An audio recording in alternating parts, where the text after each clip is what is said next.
Hi అండి, welcome to my channel. ఈరోజు video వచ్చేసి కొంచెం హెవీ మోడల్లో ఉండే బ్లౌజ్ బ్యాక్ నెక్ డిజైన్ని కటింగ్ అండ్ స్టిచ్చింగ్ ఏ విధంగా చేయాలో చూపిస్తాను. దీనికి సంబంధించిన మెజర్మెంట్స్ అన్నీ కూడా ఇక్కడ నేను స్క్రీన్లో అయితే మెన్షన్ చేసేస్తున్నాను. ఇది వచ్చేసి 36 size blouse back neck design అనమాట. స్క్రీన్లో చూపించిన విధంగా మార్కింగ్ చేసేసుకుని ఇప్పుడు నెక్ దగ్గర నెక్ డిజైన్ కోసం ఒక బాక్స్ని అయితే డ్రా చేస్తున్నాను. ఇది వచ్చేసి డీప్ నెక్ బ్లౌజ్ డిజైన్ అనమాట. ఇక్కడ నేను నెక్ డీప్ ఏ విధంగా అయితే డ్రా చేస్తున్నానో ఆ విధంగా కొంచెం డీప్ నెక్ని ఇష్టపడే వాళ్ళు అయితే డ్రా చేసుకోండి. లేదంటే కనుక నార్మల్గా మనకి బ్లౌజ్కి ఎంత నెక్ అయితే ఉంటుందో ఆ ప్రకారం అయితే నెక్ని డ్రా చేసుకోండి. ఇది కొంచెం డీప్ నెక్ని ప్రిపేర్ చేసే వాళ్ళకైతే బాగుంటుంది. ఇలా లైనింగ్ క్లాత్ పైన మార్కింగ్ చేసుకున్నాం కదా, ఇప్పుడు దీన్ని నేను క్యాన్వాస్ పేపర్ మీద కూడా మార్కింగ్ చేసుకుని ఇలా కటింగ్ చేసేస్తాను అనమాట. క్యాన్వాస్ పేపర్కి ఒకవైపు షైనింగ్ ఉంటుంది కదా, ఈ షైనింగ్ ఉన్న వైపు లైనింగ్ క్లాత్కి ఐరన్ చేయాలి. ఐరన్ చేసేసి చుట్టూ కూడా ఈ విధంగా కట్ చేసుకుని స్టిచ్ చేసుకోవాలన్నమాట. ఇక్కడ వచ్చేసి బ్యాక్ పార్ట్ని లైనింగ్ క్లాత్ని స్టిచ్చింగ్ చేసేస్తాను. ఈ నెక్ డిజైన్ని స్క్రీన్లో చూపించిన విధంగా నెక్ చుట్టూ లైనింగ్ క్లాత్ ఏదైతే ఉంచామో దీన్ని స్టిచ్ చేసేసుకోవాల్సి ఉంటుంది. మనకి క్లాత్ కొంచెం ఫ్రీగా మూవ్ అవ్వాలని చెప్పేసి ఇక్కడ నేను చిన్నగా కటింగ్ అయితే చేశాను లైనింగ్ క్లాత్కి. ఇప్పుడు ఈ లైనింగ్ క్లాత్ని మిడిల్లోకి ఫోల్డింగ్ చేసేసి ఒకసారి ఈ విధంగా కట్ చేసుకోవాల్సి ఉంటుంది. ఇప్పుడు బ్యాక్ పార్ట్ని అలానే డిజైన్ పార్ట్ని కూడా కలిపి లూజ్గా ఒక స్టిచ్చింగ్ అయితే వేసేసాను. నెక్ చుట్టూ మాత్రం నార్మల్గానే స్టిచ్చింగ్ చేసేసుకోవాలి. ఎవరైనా మన ఛానల్ని ఫస్ట్ టైం చూస్తుంటే సబ్స్క్రైబ్ చేసుకోండి. అలానే పక్కనే ఉన్న బెల్ బటన్ని క్లిక్ చేసి ఆల్ అనే ఆప్షన్ని క్లిక్ చేయండి. ఆల్ ఆప్షన్ క్లిక్ చేసిన వారికి మాత్రమే నోటిఫికేషన్ వస్తుంది. ఈ విధంగా నెక్ చుట్టూ కూడా స్టిచ్చింగ్ చేసేసిన తర్వాత ఇప్పుడు నెక్ మిడిల్లో ఉన్న క్లాత్ని కటింగ్ చేసేసుకుని క్లాత్ని అవతల వైపుకి ఫోల్డింగ్ చేసి ఐరన్ చేసేసుకోవాల్సి ఉంటుంది. ఐరన్ చేసేటప్పుడు లైనింగ్ క్లాత్ వైపు నుంచి ఐరన్ చేసుకోండి. మనకి మెయిన్ ఫ్యాబ్రిక్ వైపు నుంచి కాకుండా లైనింగ్ క్లాత్ వైపు నుంచి ఐరన్ చేయడం వల్ల కొంచెం హీట్ ఎక్కువైనా సరే మెయిన్ ఫ్యాబ్రిక్ అనేది బర్న్ అయిపోకుండా ఉంటుంది. ఇక్కడ డాట్స్ కోసం అని చెప్పేసి స్క్రీన్లో చూపించిన విధంగా ఫోల్డింగ్ చేసేసుకుని 3.5 ఇంచ్ లెంత్లో 2 సైడ్స్ కూడా డాట్స్ అయితే వేసేసుకోవాలి. ఇలా 2 సైడ్స్ డాట్స్ వేసేసుకున్న తర్వాత నెక్ చివరిలో ఒక 1/2 ఇంచు క్రాస్గా మార్కింగ్ చేసుకుని కటింగ్ చేసేసుకోవాలి. నడుం దగ్గర మీరు నడుం పట్టిని వేసినా సరే పైపింగ్ చేసినా సరే మీ ఇష్టం. నేనైతే పైపింగ్ చేసేయాలని చెప్పేసి ఈ విధంగా ఫోల్డింగ్ చేసి స్టిచ్చెస్ వేసేస్తున్నాను. ఇక్కడ వచ్చేసి మిడిల్లో ఉన్న డిజైన్ పార్ట్ ఉంది కదా, ఈ డిజైన్ పార్ట్ కోసం అని చెప్పేసి లైనింగ్ క్లాత్ని అయితే ఈ విధంగా ఐరన్ చేసేసాను. చుట్టూ కూడా ఒక 1 ఇంచ్ ఎక్స్ట్రాగా క్లాత్ అయితే తీసుకోవాల్సి ఉంటుంది లైనింగ్ క్లాత్ని స్టిచ్చెస్ కోసం. క్రాస్గా కటింగ్ చేసిన పీస్ని 1 ఇంచ్ వెడల్పులో క్రాస్గా కటింగ్ చేసిన పీస్ని పైపింగ్ కోసం కటింగ్ చేస్తున్నాను. ఈ విధంగా క్రాస్గా కటింగ్ చేసుకోవాల్సి ఉంటుంది. మనం పైపింగ్ చేసేటప్పుడు ఫుల్ క్రాస్ ఉండే విధంగా చూసుకుని కట్ చేసుకోవాలన్నమాట. ఇలా కట్ చేసుకున్న పీసులతో పైపింగ్ వేసుకోవాలి. ఇక్కడ వచ్చేసి డిజైన్ కోసం అని చెప్పేసి మన డిజైన్ పార్ట్ ఎంత వెడల్పులో అయితే ఉందో అంత వెడల్పులో క్లాత్ని అయితే తీసుకోవాల్సి ఉంటుంది. ఇది వచ్చేసి ఒక 30 సెంటీమీటర్స్ పొడవులో అయితే ఉండాలి. అంటే మనకి 1 మీటర్ కన్నా కొంచెం తక్కువ క్లాత్లోనే పొడవు అయితే తీసుకోవాల్సి ఉంటుంది అనమాట. ఫ్రిల్స్ అనేవి మీకు క్లాత్ తక్కువ ఉంటే కనుక కొంచెం దూరంగా స్టిచ్చింగ్ చేసుకోండి. ఇక్కడ నాకు కొంచెం ఫ్యాబ్రిక్ ఎక్కువగానే ఉంది కనుక నేనైతే ఈ విధంగా దగ్గరగా ఫ్రిల్స్ అయితే స్టిచ్చింగ్ చేసేస్తున్నాను.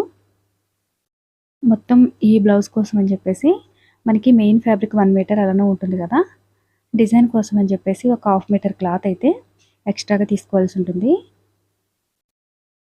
మనకి మొత్తం ఫుల్ బ్లౌజ్ కంప్లీట్ అవ్వాలంటే కనుక ఈ 1.5 మీటర్ క్లాత్లో అయితే కంప్లీట్ అయిపోతుంది.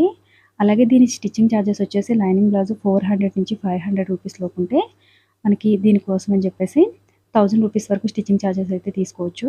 ఎందుకంటే ఫ్రంట్ పార్ట్ మొత్తం అన్నీ కంప్లీట్ అయ్యేసరికి మనకి 1000 రూపీస్ అయితే ఈజీగా తీసుకోవచ్చు. అలానే డిజైన్ కోసం అని చెప్పేసి బీడ్స్ కానీ అలానే రెడీమేడ్ హ్యాంగింగ్స్ కానీ లేస్ కానీ ఇలా ఎక్స్ట్రాగా ఏదైనా మెటీరియల్ యూజ్ చేసి ఉంటే కనుక దానికి సంబంధించి కూడా విడిగా స్టిచ్చింగ్ ఛార్జెస్ అనేవి తీసుకోవచ్చు అనమాట. ఇలా కంప్లీట్గా ఫ్రిల్స్ అన్నీ కూడా 2 సైడ్స్ స్టిచ్చింగ్ చేసేసుకోవాలి. డిజైన్ మనకి హెవీ మోడల్గానే కనిపిస్తుంది కానీ సింపుల్గానే స్టిచ్చింగ్ చేసేయచ్చు. ఈ విధంగా ఫ్రిల్స్ అన్నీ కూడా ఈక్వల్గా ఉండేలాగా చూసుకుని మనం చేత్తో కొంచెం అడ్జస్ట్ చేసుకుంటూ స్టిచ్ చేసుకోవాల్సి ఉంటుందన్నమాట.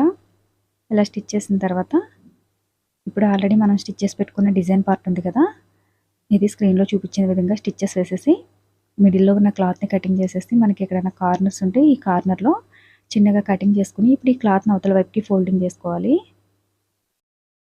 వీడియో కనుక నచ్చితే లైక్ చేయడం మర్చిపోకండి. లైక్ చేయడం వల్ల మన ఛానల్ని సపోర్ట్ చేసినట్టుగా ఉంటుంది. మీరు ఎక్కువగా లైక్ చేస్తేనే మన ఛానల్కి ఇంకా రీచ్ ఉంటుందన్నమాట. అందు గురించి ఇంకా ఇంతవరకు ఎవరైనా లైక్ చేయకపోతే మాత్రం లైక్ చేయడం మర్చిపోకండి. అలానే ఎవరికైనా డిజైన్ బాగుంది, యూజ్ అవుతుందని అనుకుంటే కనుక షేర్ చేయండి. ఇక్కడ డిజైన్ కోసం అని చెప్పేసి 3 ఇంచెస్ లెంత్ విడుతూ ఉన్న వైట్ కలర్ క్లాత్, అలానే 4 ఇంచెస్ లెంత్ విడుతూ ఉన్న ఈ క్రీమ్ కలర్ క్లాత్ తీసుకున్నాను. దీన్ని స్క్రీన్లో చూపించిన విధంగా ఇలా ఫోల్డింగ్ చేసేసి స్టిచ్చెస్ వేసేసేయాలన్నమాట. మనకి ఈ ఫోల్డింగ్ కూడా 2 రివర్స్లో ఫోల్డింగ్ చేయాల్సి ఉంటుంది. వన్ సైడ్ వచ్చేసి ఒక విధంగా, ఇంకొక సైడ్ వచ్చేసి రివర్స్లో స్టిచ్చింగ్ చేయాలి. అది ఏ విధంగానో మీకు ఇంకొకసారి క్లియర్గా చూపిస్తాను నేను. ఇది వచ్చేసి వన్ సైడ్ మాత్రం స్టిచ్చింగ్ చేశాను, కనిపిస్తుంది కదా, ఇలా రివర్స్లో స్టిచ్చింగ్ చేసుకోవాలన్నమాట.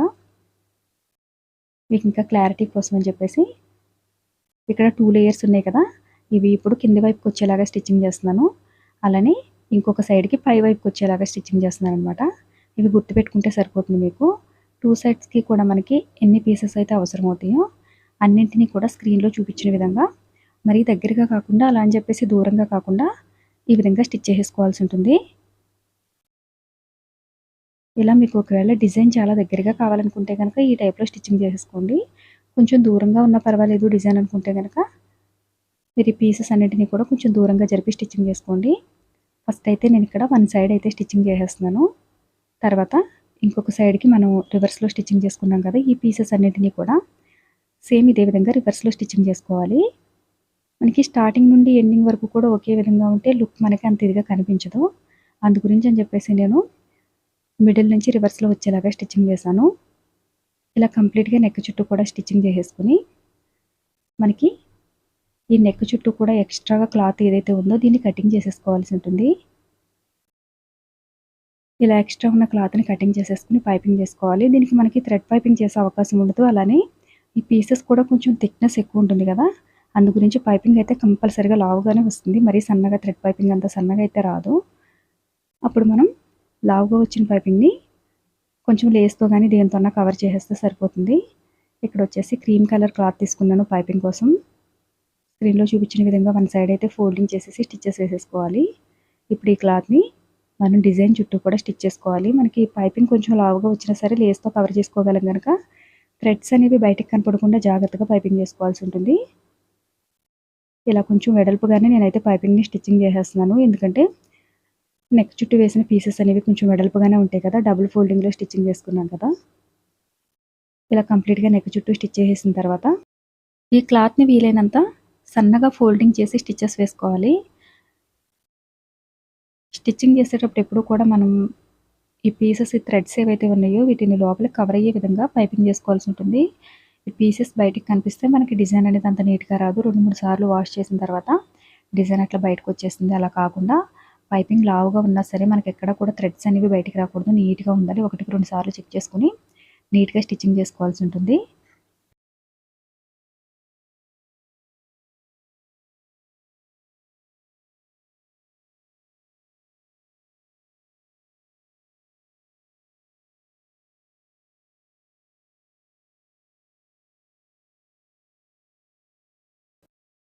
ఇలా కంప్లీట్గా నెక్ చుట్టూ పైపింగ్ని స్టిచ్చింగ్ చేసేసిన తర్వాత మీకు ఎక్కడైనా క్లాత్ క్లియర్గా ఫోల్డింగ్కి కుదరకపోతే కనుక అక్కడక్కడ చిన్నగా కటింగ్ చేసుకోండి. ఇలా కటింగ్ చేసుకోవడం వల్ల క్లాత్ అయితే ఫ్రీగా మూవ్ అవుతుంది.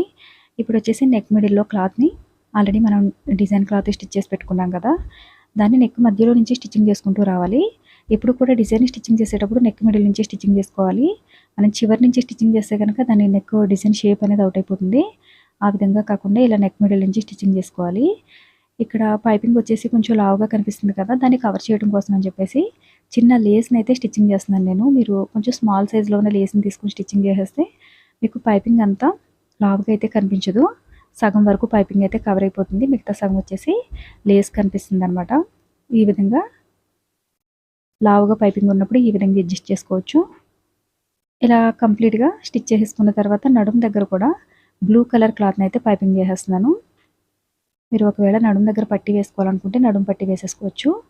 అలాగే ఈ లీఫ్ డిజైన్ లోపల కొంచెం మీడియం సైజులో ఉన్న బీడ్స్ని అయితే స్టిచ్చింగ్ చేసేస్తున్నాను. ఇలా లీఫ్ డిజైన్ లాగా స్క్రీన్లో చూపించిన విధంగా ఈ పీసెస్ అన్నిటిని కూడా ఫోల్డ్ చేసుకుని చుట్టూ కూడా ఈ మీడియం సైజులో ఉన్న బీడ్స్ని అయితే స్టిచ్చింగ్ చేసుకోవాల్సి ఉంటుంది. డిజైన్ నచ్చితే కనుక లైక్ చేయడం మాత్రం మర్చిపోకండి. అలానే ఎవరైనా మన ఛానల్ని ఫస్ట్ టైం చూస్తుంటే సబ్స్క్రైబ్ చేసుకుని పక్కనే ఉన్న బెల్ బటన్ని క్లిక్ చేయండి. కొంచెం సింపుల్ మోడల్లో ఉన్న బ్లౌజ్ బ్యాక్ నెక్ డిజైన్స్ మన సెకండ్ ఛానల్లో అప్లోడ్ చేస్తున్నాను. ఆ ఛానల్ని డైలీ ఫాలో అయితే సింపుల్ బ్లౌజ్ బ్యాక్ నెక్ డిజైన్స్ని ఈ విధంగా కటింగ్ స్టిచ్చింగ్ చేసుకోవాలో తెలుస్తుంది.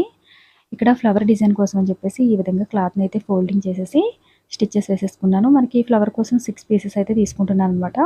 ఈ 6 పీసెస్ని కూడా స్క్రీన్లో చూపించిన విధంగా ఇలా ఫ్లవర్ లాగా స్టిచ్ చేసుకోవాలి. మీకు ఫ్లవర్ సైజ్ కొంచెం పెద్దగా అనిపించింది అనుకుంటే 5 పీసెస్తో అయితే స్టిచ్చింగ్ చేసుకోండి. లేదు మాకు ఇంకా కొంచెం పెద్ద సైజులో ఉండాలనుకుంటే ఫ్లవర్ సైజ్ని కొంచెం పెంచుకోవాలనుకుంటే కనుక 6 పీసెస్తో కానీ 7 పీసెస్తో కానీ ఫ్లవర్ని అయితే స్టిచ్చింగ్ చేసుకుంటే చాలా బాగుంటుంది. ఫ్లవర్ మిడిల్లో వచ్చేసి స్మాల్ సైజులో ఉన్న ప్యాచ్ని కానీ లేదంటే బీడ్స్ని కానీ స్టిచ్చింగ్ చేసుకున్నా సరే మనకి లుక్ బాగా నీట్గా కనిపిస్తుంది. ఇక్కడ వచ్చేసి నేను రెడ్ కలర్ ప్యాచ్ని అయితే స్టిచ్చింగ్ చేస్తున్నాను. మీకు బ్లూ కలర్ అవైలబుల్గా ఉంటే బ్లూ కలర్ ప్యాచ్ అయినా స్టిచ్చింగ్ చేసుకోవచ్చు. అలానే ఈ ఫ్లవర్ కింద హ్యాంగింగ్స్ కోసం అని చెప్పేసి ఆల్రెడీ పీసెస్ని అయితే స్టిచ్చింగ్ చేసుకున్నాను. దీన్ని వచ్చేసి కొంచెం స్మాల్ సైజులో ఉన్న డోరీ థ్రెడ్ని తీసుకుని ఆ డోరీ థ్రెడ్తో అయితే ఈ విధంగా స్టిచ్చింగ్ చేసేసుకుని పైన అయితే బ్లూ కలర్ పీస్ తోటి కప్లాగా స్టిచ్ చేసుకోవాల్సి ఉంటుంది. ఇలా 2 సైడ్స్ స్టిచ్చింగ్ చేసేసుకున్న తర్వాత వీటి మిడిల్లో కొంచెం బిగ్ సైజులో ఉన్న బీడ్స్ని తీసుకుని స్టిచ్ చేసుకోవాల్సి ఉంటుంది అనమాట. ఇలా కంప్లీట్గా స్టిచ్చింగ్ చేసేసిన తర్వాత స్క్రీన్లో చూపించిన విధంగా ఇలా ఫోల్డింగ్ చేసేసుకుని ఫ్లవర్ బ్యాక్ సైడ్ ఉంచేసి స్టిచ్చెస్ వేసేసుకోవాలి. వీడియో నచ్చితే లైక్ చేయడం మర్చిపోకండి. ఎవరికైనా వీడియో యూజ్ అవుతుంది అనుకుంటే కనుక షేర్ చేయడం కూడా మర్చిపోకండి. Thanks for watching.